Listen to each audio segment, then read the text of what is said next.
Президент, премьер-министр жеке менин оюм боюнча биздин үмүттү актады. Оору кескин түрдө тарап кеткен жок. Айрым бир мамлекеттерге салыштырмалуу өлүм жетим аз болду. Биринчи милдет биринчи этапта аткарылды деп мен ойлойм. Экинчиси, ачка кала турган кишилерибиз ачка калган жок. Мүчөлүштүктөр бар, бирок бул жумуш чрезвычайное положение бүткөндөн кийин дагы андан ары тартылып кете бериш керек деп мен ойлойм да. Анан эми үчүнчүсү экономиканы кайра жандандыруу. Бул боюнча мен ойлоп атам, сиздер дагы парламентке өзүнчө келип, өзүңөрдүн план иш аракеттериңерди бересиздер, көрсөтүп.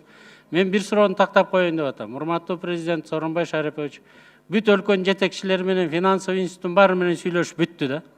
Эшиктин баары ачылды переговорго. А Минфин 8,9 миллиард сомду төлөп берип салдыңар. 110 миллион долларды тышкы анан ички карызга.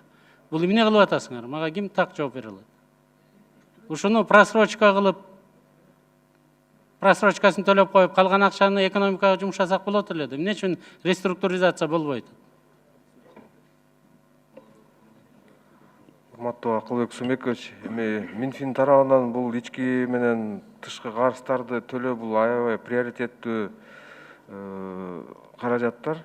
Бул деген азыркы пока переговорлор бүтмөйүнчө бул график боюнча биз төлөшүбүз керек да. Төлөбөсөк Төлөбөсөңөр эмне болот? Мага айтыңыз. Последствиясы начар болушу Просрочка болот да. Единственный экспортный импортный гана банк бар. Каражаттарга мындай мүмкүнчүлүк болбой калышы мүмкүн. Жал, сиз приоритет деп атасыз. Урматтуу премьер-министр, тышкы карызды төлөө бул да сиздин приоритетпи же Кыргызстандын экономикасын сактап калуу приоритет? Акылбек Сомбекович, сурооңуздун төркүнүн түшүнүп атам мен. Негизи келишимдерге кол койгондо негизи мындай өзү нормалдуу мамлекет ошону аткарыш керек да, туурабы? Бирок жанагы сиз айтып аткан мындай ошол төлөй турган каражаттарды башка мөөнөткө жылдырып төлөө боюнча ыкчам иштерди жүргүзүү боюнча айтып атасыз да. Туура да, 2 жылга алып койсо болот эле да. Коронавирус деген сөздү бар. Биз азыр жанагы мынакей эки мамлекеттин жетекчисинин сүйлөшүүлөрү болду. 70 миллион доллар боюнча Кытайга жылына төлөйбүз. 3 жылдан кийин 200 миллион бир жылда төлөйбүз. Ушулар боюнча бир эки жетекчи сүйлөшкөндөн кийин эми азыр биз иштей турган органдардын баары иштеп атабыз.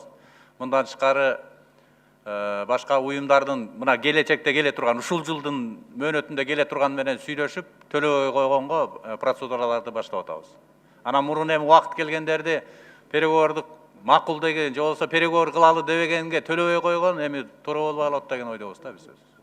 Эми урматтуу премьер-министр, бул чоң сиздин резервиңердин бири 120 миллион доллар МВФтен ала калып, анан 110 миллион долларды тышкы карызды төлөгөн бул туура эмес деп эсептейм да. Минфин буга ыкчамыраак иштеш керек. Анан экинчиси, экономикага ушуга коменданттарды аралаштырбай эле койсоңор. Пропускту министр экономика берсе деп өтүндүк эле өткөндө.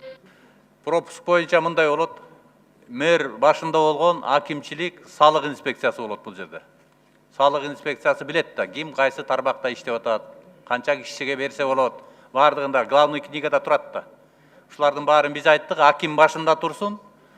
А бирок эми бизде мурунку ЧП убагында бүт база, жанагы электрондуу база комендантта болуп калган, бирок ошол жерге барат дагы аким, салык инспекциясы, экотек инспекциясы, жана башка органдар ошол жерден беришет бардыгын. Мен ойлойм, проблема болбойт деп. Кыйынчылык болот, бирок проблема болбойт. Ал жерде бюрократияны эметпейбиз. Мындай элди убара кылып, убактысын алганга жол бербегенге аракет кылабыз барлык.